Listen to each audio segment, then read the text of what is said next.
The House Committees on Legislative Franchises and Good Governance resumed discussions on the network's sale of Philippine Depositary Receipts, or PDRs, to foreigners. In the previous hearing, the embattled ABS-CBN insisted that PDRs are merely financial instruments which do not give control over the network's broadcast operations.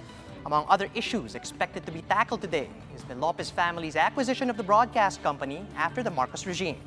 We'll give you more details on this later. Meanwhile, the SSS has extended its contribution payment deadline. But despite this, the agency's offices were overcrowded today. JC Cosico tells us why.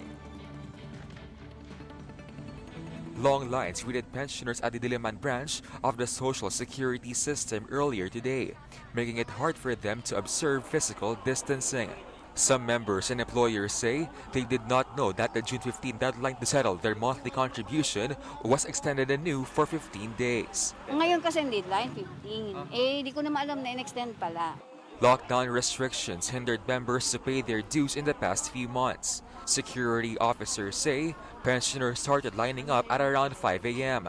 But the branch set the cut-off to accommodate the payment of some 200 individuals, given its limited manpower.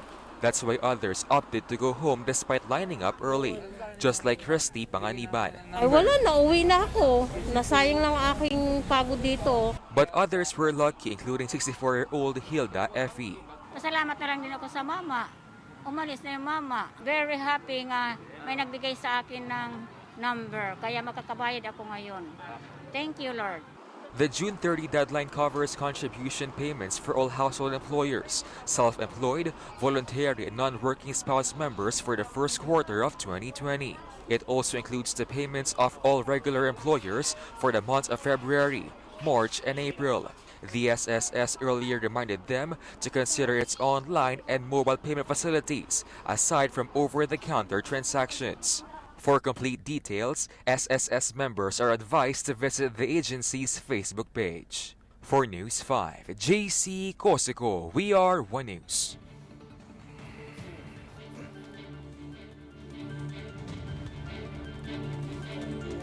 Here are other stories we're keeping our eyes on. Special Advisor to the National Task Force on COVID-19, Dr. Ted Herbosa, believes that Metro Manila can now shift to modified general community quarantine. In an interview with One News' Agenda, Herbosa said the death rate from COVID-19 in the capital is declining. Meanwhile, the number of infections in the Philippine National Police has climbed to 414, with nearly 700 probable cases and more than 800 suspected. As of Monday, 7 PNP personnel have died, while 240 have recovered from the disease. And Senator Nancy Binay has filed a bill seeking to protect the elderly from scams and other fraudulent activities. Senate Bill number 1376, or the Senior Citizens Fraud Education Act, aims to help seniors who may find it difficult to adapt to technology and know when they're getting scammed. For more updates, follow News 5, the Philippine Star, and Business World Online. You can also visit our website, onenews.ph, for more in-depth analysis. And you can catch One News on the Signal Play app. Just register for a free account now at www.signalplay.com and stream One News live anytime, anywhere.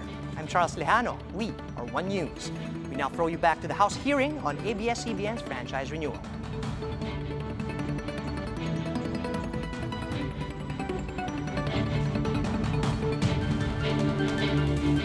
ABS-CBN Corporation. No? Ang the sole source ba of investment niya ay itong PDRs? Totoo po yan kasi nagbenta po siya ng PDRs. Binayaran po ng PDR holders yun, yung tinatawag na deposit. Yun po ay pumasok sa libro ng ABS-CBN Holdings Company at yun po ay ginamit ng pang-invest. Salamat po.